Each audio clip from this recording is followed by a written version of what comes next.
de mon côté. Non, mais faut pas dire, attends, faut pas dire ces relations, parce que les gens vont voir comme si il était coureur de jupons. Lui ne venait pas. Je t'ai posé la question, et où est Fiston? Tu me disais, non, aujourd'hui il n'est pas arrivé. Aujourd'hui il n'est pas venu. Aujourd'hui il n'est pas venu. J'ai dit, mais qu'est-ce qui se passe? Au lieu que lui il vienne et que tonton Fred reste à la maison. Mais tonton Fred il vient. Mais pourquoi? Là, je te comprends, en tant que femme, tu veux le voir quand même, même s'il n'y a rien. Même s'il n'y a rien. Vous connaissez l'histoire, vous voyez, parce qu'on parlait, elle m'a donné même des conseils, qu'on continue, elle est la mère de ton enfant. C'est ça. La mère, parce que vous voyez. Adam a commencé à dire l'os de mes os et par après la chair de ma chair. Donc on ne peut pas parler de chair sans parler des os.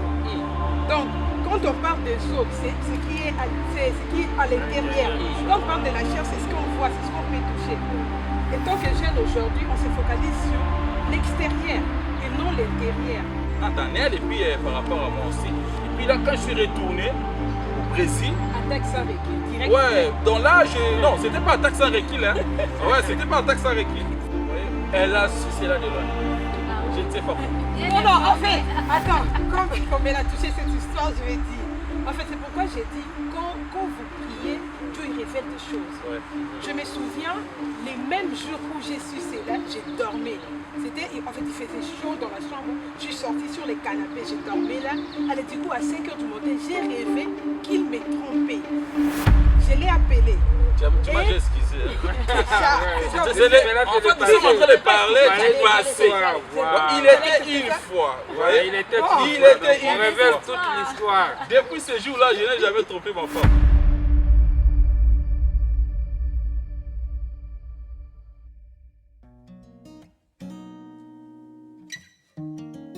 Bonjour tout le monde.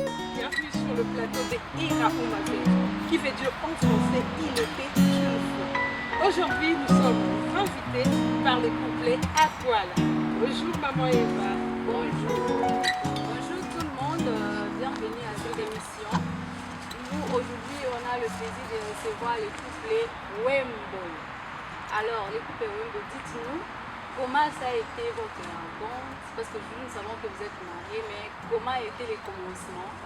Qui, parmi vous, a eu le courage d'aborder l'autre? Nous voulons vous écouter.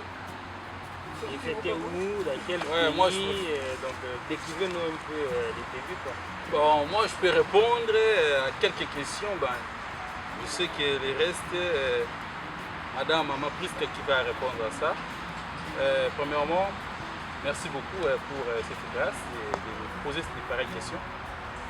En fait, moi et ma femme, Maman Prisca, on s'est rencontrés au Brésil, précisément à Rio de Janeiro. Donc, je voudrais souligner, c'est moi qui ai commencé à aborder ma femme au premier. J'aimerais ajouter un truc. En fait, c'est lui qui a commencé par m'aborder. Mais moi, déjà, au-dedans de moi, j'avais commencé à l'aimer avant. J'avais commencé à l'aimer. Donc, c'est un peu ça, quoi. Mais étant qu'un homme, vu que nous sommes les Africains, c'est lui qui avait fait les premiers pas. Mais moi, déjà, quand il m'a approché, il m'a dit que si on peut marcher ensemble, j'avais dit yes. Ouais.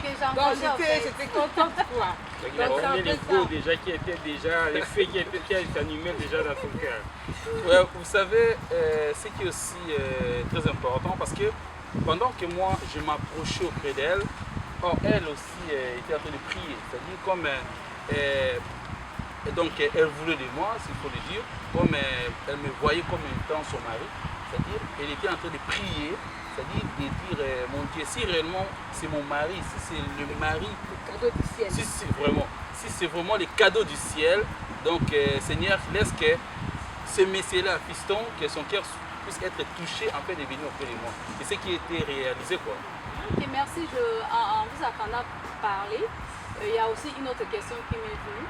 Comment dire qu'il commençait à t'aimer? Vous étiez d'abord les amis, vous aviez étudié ensemble parce que vous fréquentiez les mêmes endroits, les mêmes églises. C'est ça, on veut savoir. Vous étiez des amis, vous étiez dans la même église, vous aviez étudié ensemble pour qu'il y ait déjà l'amour. Waouh! Bon, en fait, je réponds à cette question. D'abord, avant que moi je suis arrivée au Brésil, j'étais partie avec une cousine. Et par après, lui, et je vais dire tonton Alfred, ils sont venus rendre visite à cette cousine. Cette cousine était la fiancée d'un ami, un ami en commun. Hein? Ouais. Un ami un ami en commun. Il faut souligner aussi surtout qu'on s'est connu avec mon frère Alfred depuis au Brésil. Ah ouais. C'est-à-dire, lorsque même on a eu, comme j'ai eu la pensée, en fait, comme étant des étudiants, nous habitions dans un même appartement, plutôt, ouais, bien concentré, tout ça. Et puis nous avions eu la pensée, un jour nous allons nous marier. À l'époque, maman Pris n'était même pas là et puis maman Eva n'était pas même là. C'est-à-dire, c'était dans nos pensées et cela est réalisé dans tous ces processus. Ce qui est bien aussi, comme cette émission c'est Era Umavej, donc il était une fois. Donc c'est bien aussi de partager ça, de parler cela avec mon frère qui est à côté, avec maman Eva. Pourquoi? Parce que c'est vraiment des témoins oculaires. Vous voyez ça, parce que moi en fait je connais un peu l'histoire, je me souviens encore quand les couples ont commencé à se former. Ouais. Il était arrivé un moment que moi j'étais resté seul et il y avait des couples donc tu vois. Ouais. Du coup moi c'était bien fait de nous faire revivre encore ce moment, on va savoir. Oui, décrivez-nous votre relation, votre cheminement. Au jour d'aujourd'hui, nous savons que vous étiez des amis, vous êtes connus par des amis communs, voilà, c'est ça en résumé. Mais qu'est-ce que vous êtes devenus aujourd'hui? Décrivez-nous votre amour, dites-nous un peu. Bon, en fait, comme j'avais dit, eux deux, ils sont venus rendre visite à la fiancée de leur ami. Allez, par après, il m'a vu là, mais on n'était pas encore ensemble. Il commençait à venir nous chercher pour aller à l'église ensemble et on partait à l'église ensemble. Lui, il avait ses occupations, ses relations, En tant disons. qu'étudiant, Bon, en fait, non, de son côté, les relations amoureuses, quoi. d'accord. Il avait ses relations. Moi, de mon côté, Non mais faut j'avais pas aussi- dire, bon, attends, sa faut relation. pas dire ses relations, Ok, parce que les gens vont voir comme si il avait j'étais beaucoup coureur de d'amis, jupons. alors, Non, Ils non, disent. non, non. Donc, Ça, c'est oh bien. non. Ça, c'est bien. Non, non, en fait, oui, il hein. avait sa relation. Voilà. Oui, Vous ne c'est saviez ça. pas peut-être. Mais non, attends, je crois que j'avais pas de relations à l'époque. Bon, en fait, Non, je sais pas, je pense que vous Bon. parlez... à ce moment-là, tu ne m'avais pas, quoi. Tu n'étais pas encore mon chéri. Ouais. Moi, je sais que toi, de ton côté, tu faisais ce qui te semblait bon. Ouais. Et moi, de mon côté aussi, j'avais une relation. Ouais. Et c'était comme ça. Allez, par Et toi tu ne après- savais pas et lui Non, aussi non, ne savait j'avais pas, oui, aucune c'est idée normal, sur ouais, lui. c'est Lui sûr, de ouais. même, il n'avait aucune idée sur moi. Moi, tu savais qu'il était célibataire, lui aussi Oui, savait oui, qu'il était oui, célibataire, c'est ça. vient d'arriver, Et il a dit, puis, je comprends ce qu'elle veut dire. C'est-à-dire, c'est justement, c'est-à-dire, avant, quand j'étais en Afrique, c'est-à-dire, là, nous sommes en train de parler de l'histoire du Brésil, de Rio de Janeiro. C'est-à-dire, quand j'étais en Afrique, j'avais une copine, c'est-à-dire, et on a fait, je ne sais pas s'il faut dire une copine ou bien,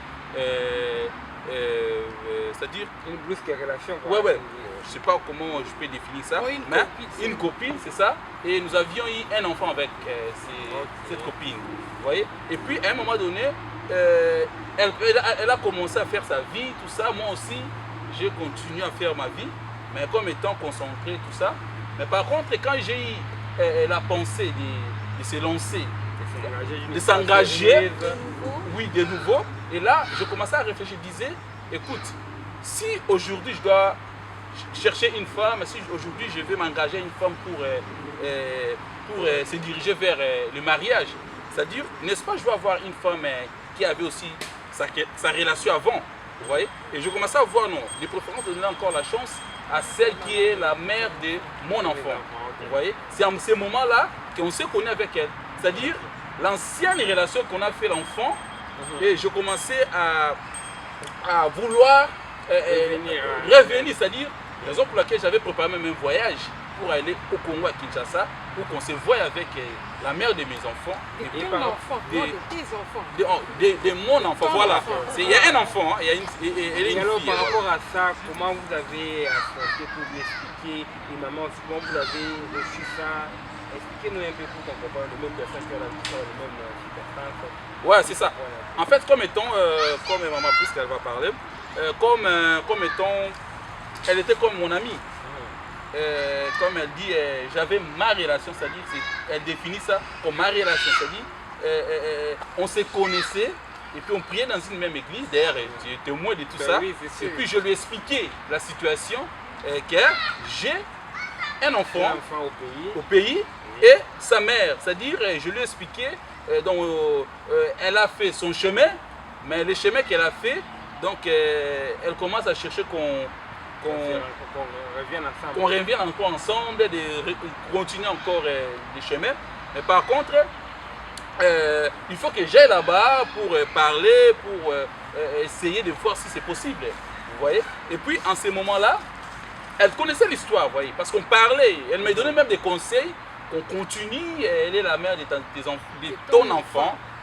C'est ça. Parce que, vous voyez, voilà nos chers amis, ici dans l'émission on ne cache rien. Voilà. Donc les prochains invités, on est vraiment en bien se transparence préparer parce que c'est parce qu'on la va- famille. on va scanner toute Il y a la vie, rien, quoi. parce que en voyant ces couples, c'est un modèle pour les autres. Ouais. S'ils disent tout pour dire que la vie, il y a toujours un commencement à chaque chose.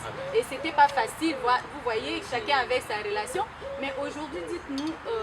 Non mais attends d'abord, maman doit nous dire d'abord comment elle a réussi quand ils ont commencé à s'approcher. Ouais. Elle a su que lui, il avait déjà un enfant et que peut-être il y avait une possibilité qu'elle revienne. Alors comment elle avait fait? Quelles ont été les stratégies pour que tu puisses la faire oublier la maman des enfants qui étaient là? Et dites-nous un peu. Bon, comment en fait, d'abord quand il m'a dit, quand on a commencé à sortir ensemble, il m'a dit qu'il avait un enfant, qu'il a un enfant au pays.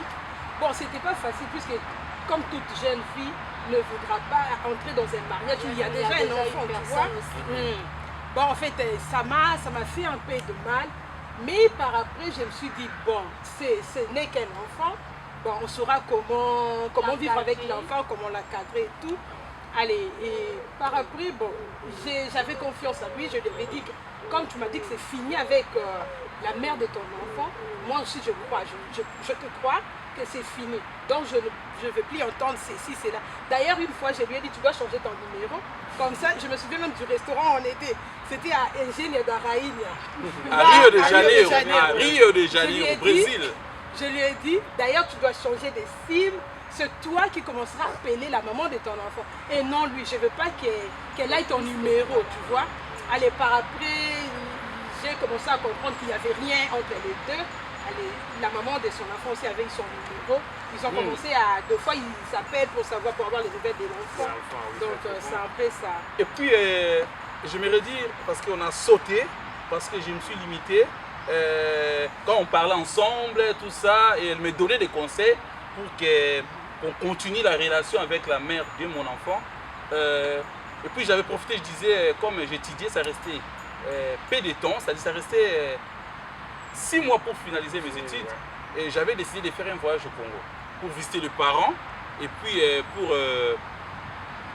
régler aussi la situation, quoi, de voir. Comme il y avait déjà une nouvelle relation qui commençait. C'est ça. Non, à l'époque, on ne s'est pas encore aimé. Et puis ça lui donnait des conseils. Des conseils. Mais là, tu avais déjà une idée déjà du conseil, vie sérieuse avec Non, Non, il j'avais n'avait même pas aucune ça dans ma idée. tête. Et lui de même, il me prodiguait des conseils par rapport à ma relation. Ouais. C'est-à-dire, donc, c'est-à-dire, c'était amitié sincère. Oui, c'est ça.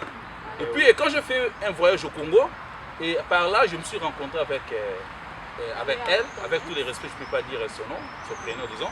C'est-à-dire, on a parlé, et je lui ai dit, et puis on s'est dit, et puis nous nous sommes mis d'accord qu'avec la situation qui s'est passée là-bas, avec la mienne, c'est-à-dire ma situation, on ne peut pas continuer la route ensemble. Vous voyez, et puis c'était calmement, et puis je me suis senti soulagé par rapport à ça, et avoir tout réglé, c'est-à-dire il y avait l'impossibilité quant à elle, et puis par rapport à moi aussi. Et puis là, quand je suis retourné au Brésil, Attaque sans recul, direct. ouais, donc là, non, c'était pas attaque sans recul, hein. Ouais, c'était pas attaque sans recul. C'est-à-dire, j'avais m'oublié, je disais non, comme je dois finaliser mes études, mais des fois je me disais, bon, je veux avoir donc une personne à mes côtés, de m'accompagner pendant que je suis encore étudiant. Parce que je sais que j'ai dit, ça restait 6 mois pour finaliser mes études à l'université. Et en ce moment-là, je commençais à dire, je commençais à voir tout ça, et puis je vis par rapport, je me redis, par rapport à sa prière, et puis par rapport à l'amour que j'ai. Ça chauffait, ça commençait à bouillonner, ça commençait à bouillonner, ça commençait à bouillonner. Pardon, je vais dire un truc, je vais avouer. Tu sais, je ne sais pas si tonton Alpha, tu te souviens, quand je venais à l'église à Copacabana, des fois les dimanches, il n'y avait que toi et moi. Et puis lui, il ne venait pas. Je t'ai posé la question, et où est fiston? Tu me disais, non, aujourd'hui n'est pas arrivé, aujourd'hui n'est pas venu, aujourd'hui n'est pas venu. J'ai dit, mais qu'est-ce qui se passe? Au lieu que lui il vienne et que tonton Alfred reste à la maison, mais c'est tonton Alfred qui vient à l'église. Ah ouais. Mais pourquoi? Parce que là, je te comprends, en tant que femme, tu veux le voir quand même, Tout le même temps, s'il y a ouais. rien. Même s'il y a rien, oui. Là, on ne s'est même pas aimé. On se voit. On Voilà, s'est même c'est pas ça. aimé. Voilà. C'est-à-dire là, quand je suis de retour du Congo, et puis on commence on continue comme étant des amis, et puis je n'avais pas dit à ma femme qui est aujourd'hui, Maman Prisca, que je t'aime. Vous voyez? Donc, c'est-à-dire quand je suis arrivé, je lui ai dit ici que non. C'est fini, donc on ne peut plus continuer et tout cela. Mais ce que j'ai trouvé, c'était un peu intéressant. Elle me disait aussi, mais pourquoi tu n'as pas continué? Moi, je lui expliquais la situation, mais elle disait, mais pourquoi toujours tu n'as pas continué? Vous voyez? Et puis, en moi, je n'avais pas l'idée qu'on serait ensemble avec elle. Et en elle aussi. Ouais, tout ça, donc les désirs qu'elle a dit auparavant et ce qui est né de moi, c'était juste après. C'est avec le temps. Ouais. Après, ça commence à naître rapidement, quoi. Ouais, c'est ça. Alors, au jour d'aujourd'hui, vous êtes mariés, nous les savons. Mais qu'est-ce que dans votre relation, qu'est-ce que chacun a apporté à l'autre en tant que mari et femme? Qu'est-ce qui a changé de part et d'autre? Bon, en fait, d'abord, je peux dire, moi, avant, j'écoutais les musiques mondaines, la musique mondaine.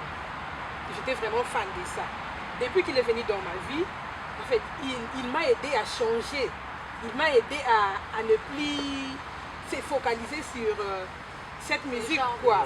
Je me souviens, il y a eu une fois, quand nous sommes allés à Rio de Janeiro, visiter un appartement qu'il voulait louer. Allez, nous étions là, assises. Moi, du coup, j'avais mis une musique là sur mon téléphone et ça commençait à chanter. J'étais toute contente là, j'ai chanté.